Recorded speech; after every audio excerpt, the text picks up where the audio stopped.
한 신문에서 부부들을 대상으로 설문조사를 했습니다. 다시 태어나도 지금 살고 있는 이 사람과 같이 살겠습니다.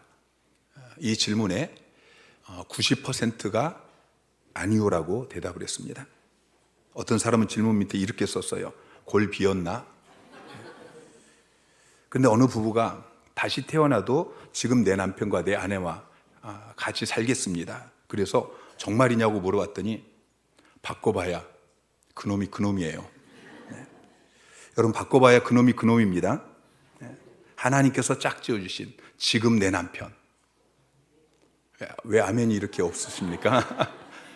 하나님이 짝지어주신 지금 내 남편, 지금 내 아내, 지금 내 자식, 지금 내 부모님, 그분이 가장 나은 줄을 믿으시기 바랍니다. 그분이 하나님께서 나에게 보내주신 나의 가장 소중한 선물이고 보물인 것입니다. 정말 소중한 보물인데 그 가치를 잘 몰라서 소홀히 하는 것 중에 하나가 가정이에요.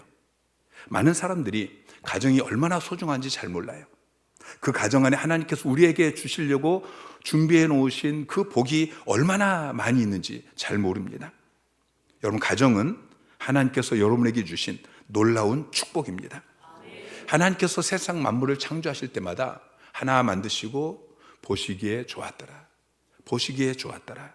그런데 아담과 하와를 창조하시고 가정을 세우시고 그 다음에는 보시기에 심히 좋았더라. 여러분, 가정은 하나님이 만드신 최고의 걸작품인 것입니다.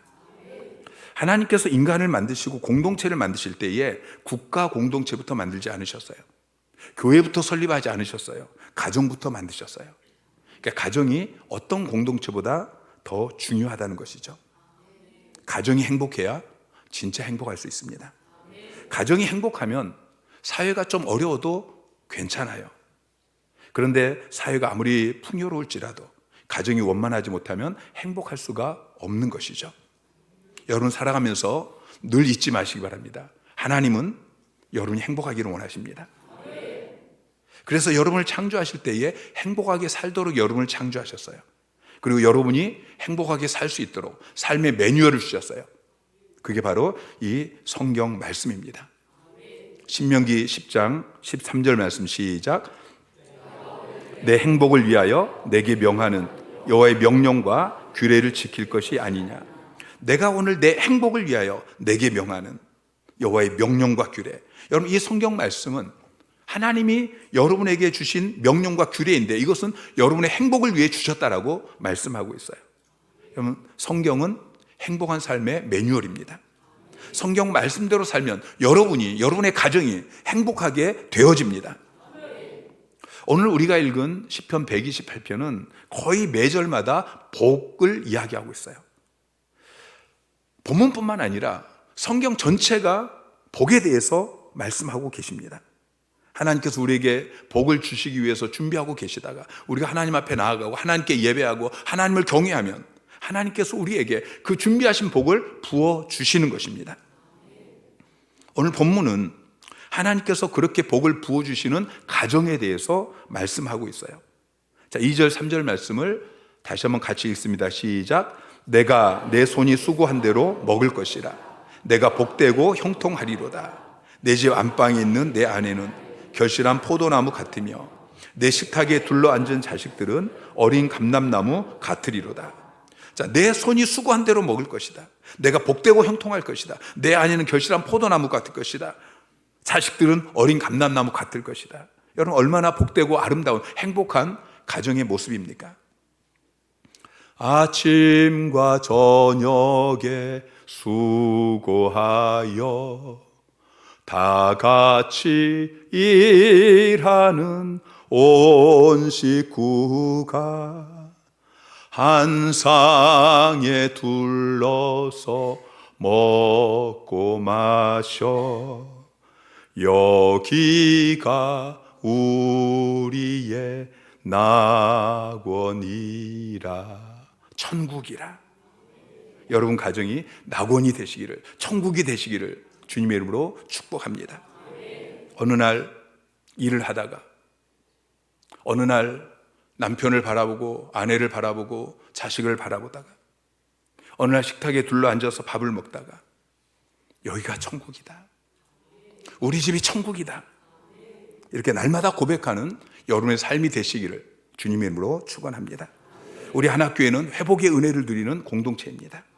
모든 가정이 이런 낙원으로, 천국으로, 행복한 가정으로 그렇게 회복되기를 주님의 이름으로 축원합니다. 여호와를 경외하며 그의 길을 걷는 자마다 하나님께서 그 가정을 이렇게 축복해 주시겠다고 약속하고 계십니다. 첫 번째는 남편에게, 가장에게 생업의 축복을 주십니다. 자, 2절 말씀 시작. 내가 내 손이 수고한 대로 먹을 것이라. 내가 복되고 형통하리로다. 자, 하나님께서 우리 남편에게, 가장에게 건강을 주시고 일터를 주시고 손으로 수고한 그 노동의 대가를 얻게 해 주신다는 거예요. 바로 앞에 시편 127편에서는 정반대의 이야기를 하고 있습니다.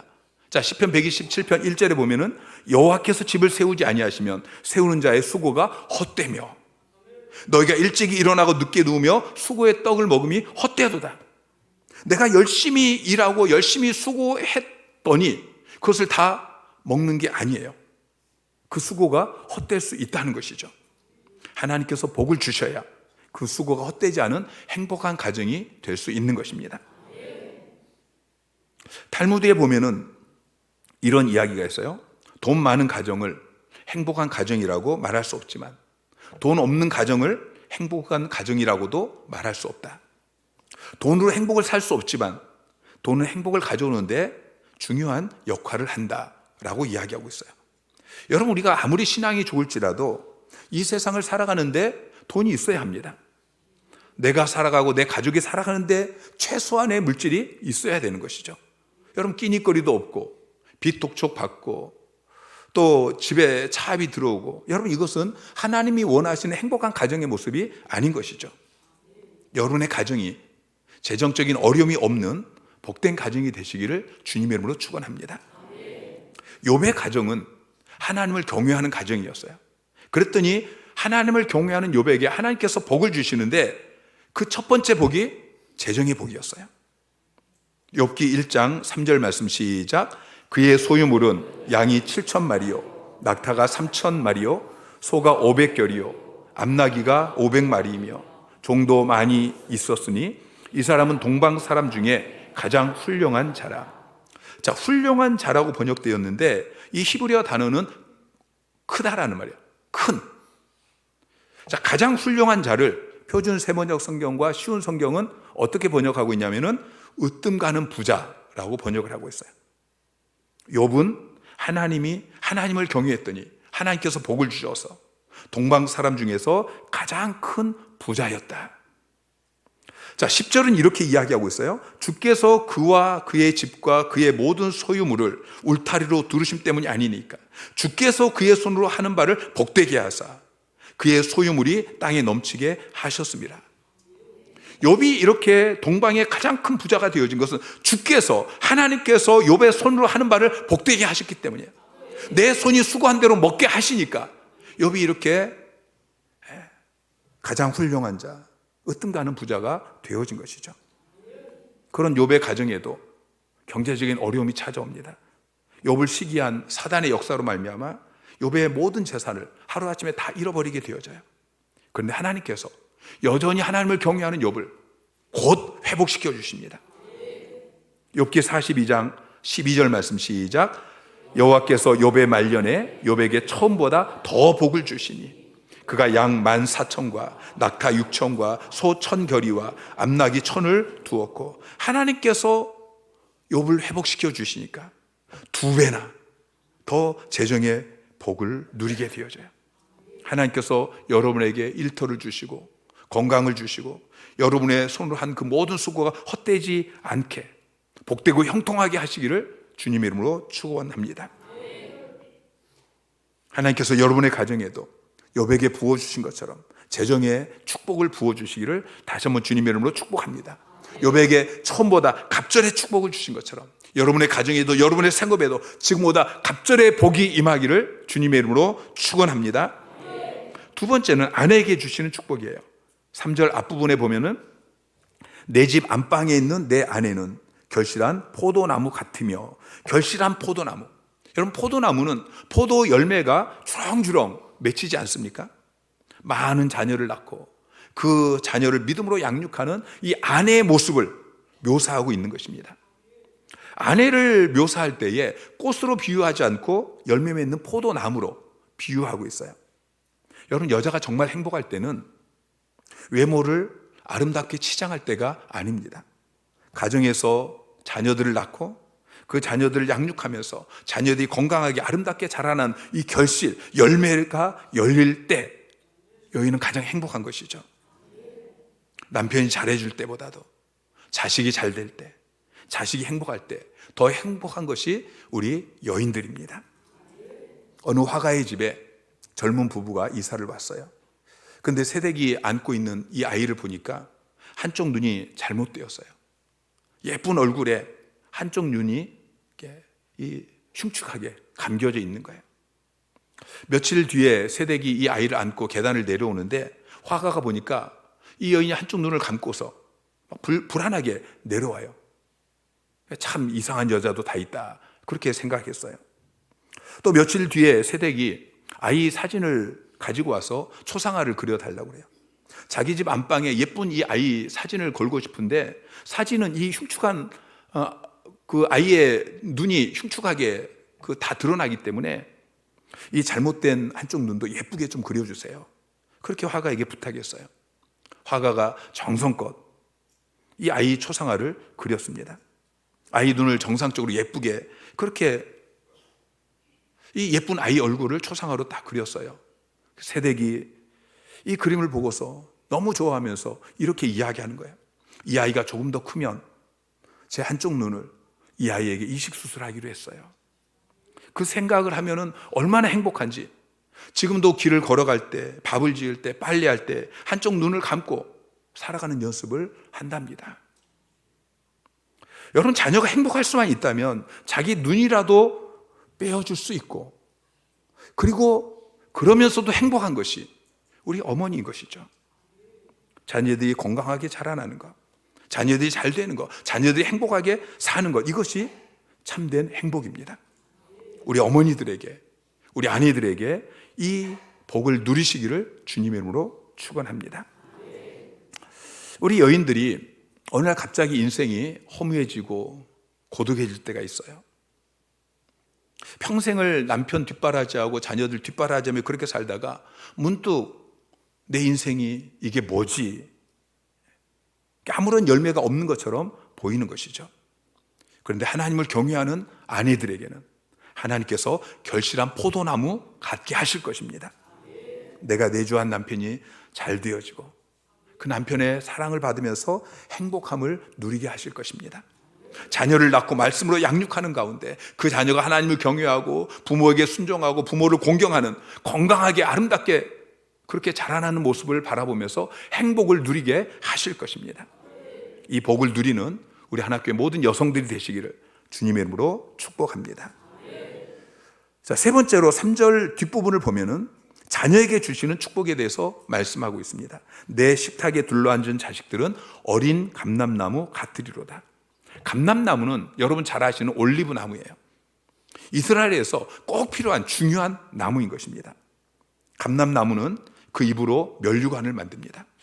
그 열매는 기름을 짜서 그 기름을 먹기도 하고 등불의 기름으로 사용하기도 하고 약용으로 사용하기도 하고, 무엇보다도 왕이나 제사장이나 선지자를 세울 때에 이 감람류를 머리에 부어서 하나님의 일꾼으로 세우는 거예요. 그런데 어린 감람나무라고 그랬어요. 아직 열매가 없어요. 여러분, 여러분의 자녀들을 바라보면서 낙심하지 마시기 바랍니다. 지금 여러분의 자녀가 열매가 없을지 모르지만 조금 지나면 열매를 맺게 되어질 것입니다.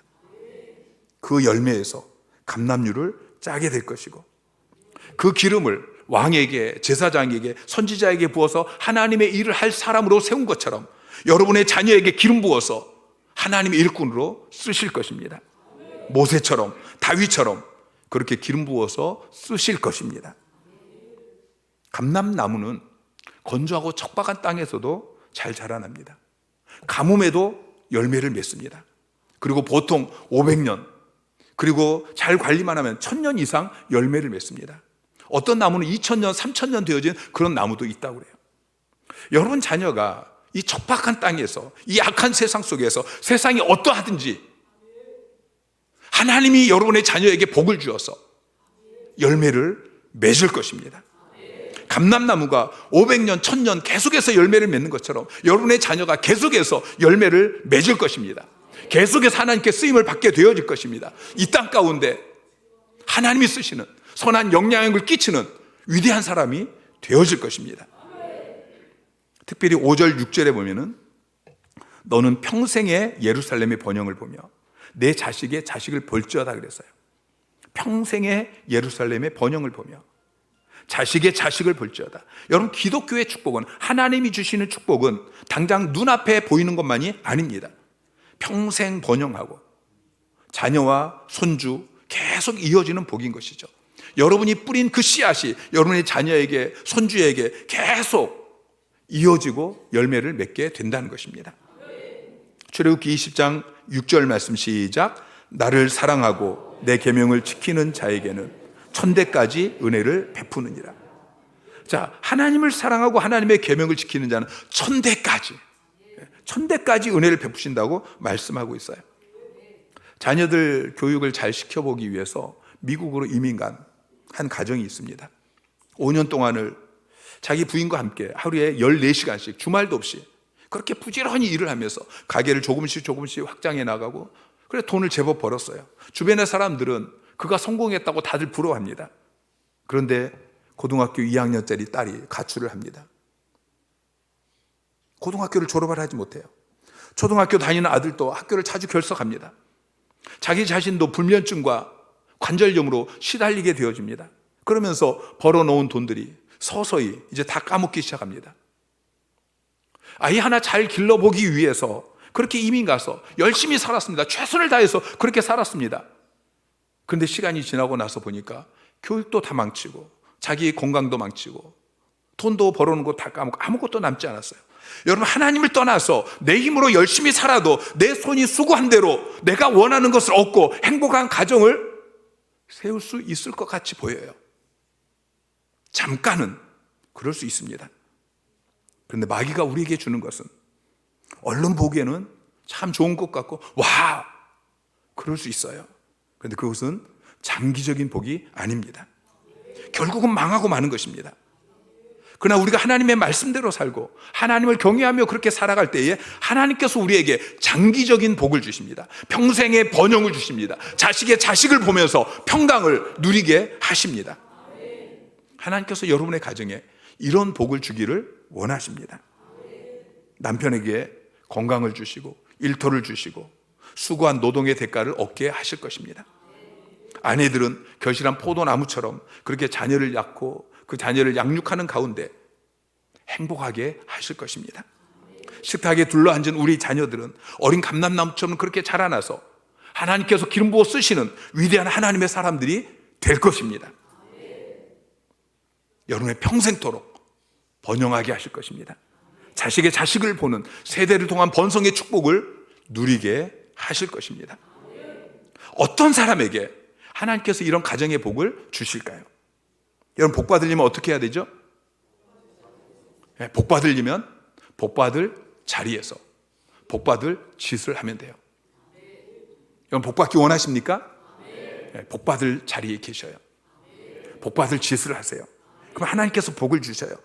여러분, 복 받을 자리. 자, 5절에 보면은 여호와께서 시온에서 내게 복을 주실지어다 그랬어요. 어디서 복을 주십니까? 시온에서 복을 주셔요. 여러분, 시온은 하나님의 성전이 있는 곳이에요. 그 성전에 하나님께서 임재하시고 하나님의 백성들은 그 성전에 나가서 하나님을 만나고 하나님이 주시는 복을 받아 누리는 것입니다. 그래서 지금도 전 세계에 흩어져 있는 유대인들이 해마다 이 성전에 나가서 그 성전에 계신 하나님을 만나기 위해서 성지를 순례하는 거예요. 여러분, 시온은 교회입니다. 교회는 깨어진 가정 공동체를 회복시키기 위해서 하나님께서 그 아들 예수 그리스도를 보내셔서 핏값 주고 사신 공동체인 것입니다. 하나님은 교회에서 복을 주십니다. 여러분, 이 교회로 자주 나오시기 바랍니다. 자꾸 세상에 나아가서 세상 친구들 만나고 그러면 하나님이 주시는 복을 받을 수 없습니다. 교회에 나와서 하나님께 예배하고 기도하고 성도들과 교제하고 봉사하고 그러면 하나님께서 복을 주셔요. 여러분, 우리 하나교회는 좋은 교회입니다. 하나님의 임재가 있는 교회, 하나님께서 역사하시는 교회입니다. 하나님께서 우리 하나교회 공동체를 통해서 여러분에게 복을 주고 계십니다. 계속 부어주고 계십니다. 여러분, 이 복받을 자리에 거하시기를 주님의 이름으로 축원합니다. 두 번째는 복받을 짓을 해야 돼요. 1절 말씀을 보면은 여호와를 경외하며 그의 길을 걷는 자마다 복이 있도다 그랬어요.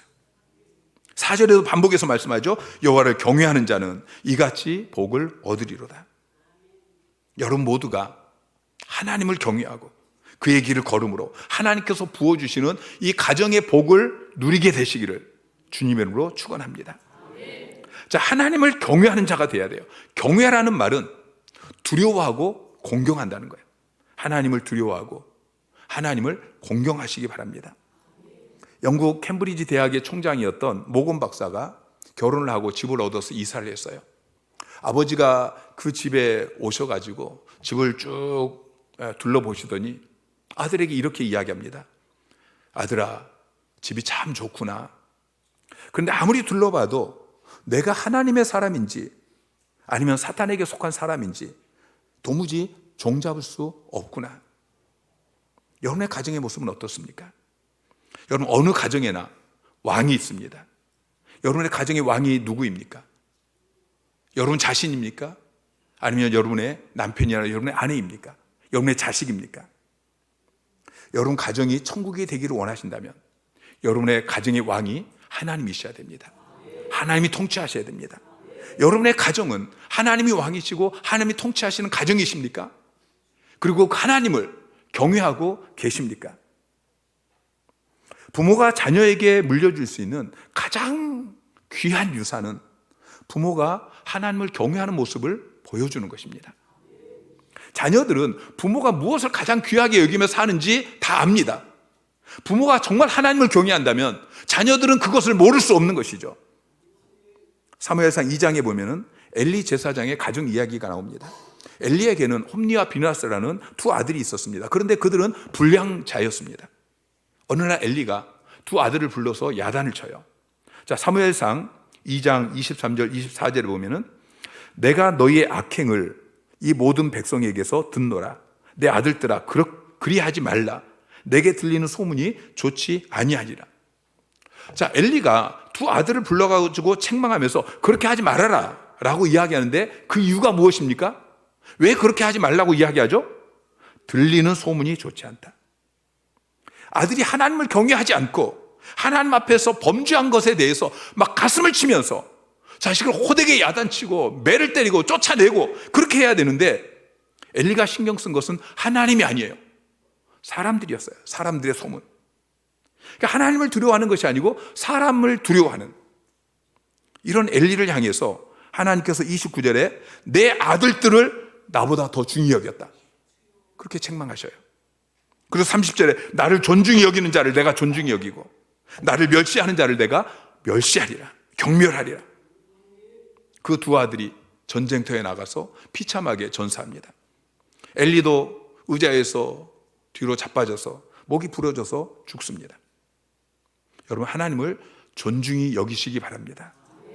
하나님을 경외하는 자가 되세요. 에릭 리델이라는 사람이 있었습니다. 1924년 파리 올림픽에서 100m 금메달 후보였습니다.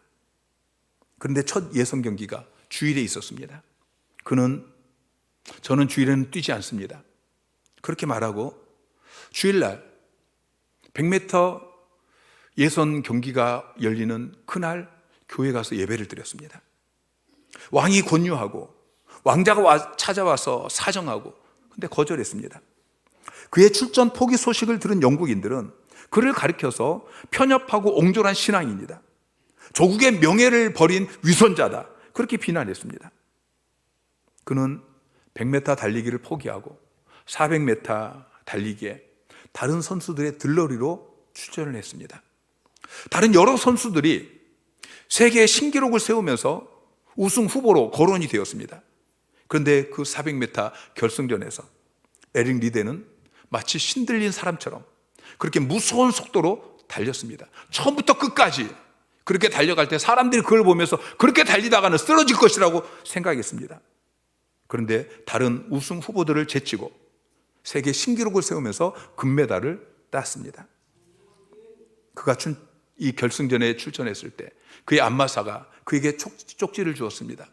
그 쪽지에는 사무엘상 2장 30절 말씀이 기록되어 있었습니다. 나를 존중히 여기는 자를 내가 존중히 여기고 나를 멸시하는 자를 내가 경멸하리라. 하나님을 존중히 여기는 자를 하나님께서 존중히 여기셨습니다. 우승 비결을 묻는 기자들에게 그가 이렇게 대답합니다. 처음 200m는 제 힘으로 최선을 다해 달렸고 나머지 200m는 하나님의 도우심으로 빨리 달릴 수 있었습니다. 여러분, 하나님을 경외하시기 바랍니다. 하나님을 두려워하시기 바랍니다. 하나님을 존중히 여기시기 바랍니다. 여러분 가정이 하나님을 경외하는 가정이 되시기를 주님의 이름으로 축원합니다. 여러분 자녀들을 하나님을 경외하는 자녀가 될 수 있도록 그렇게 양육하시기를 바랍니다. 두 번째는 그의 길을 걷는 자가 되어야 됩니다. 그의 길을, 하나님의 길, 하나님의 말씀에 순종하는 삶을 말씀하고 있는 것이죠.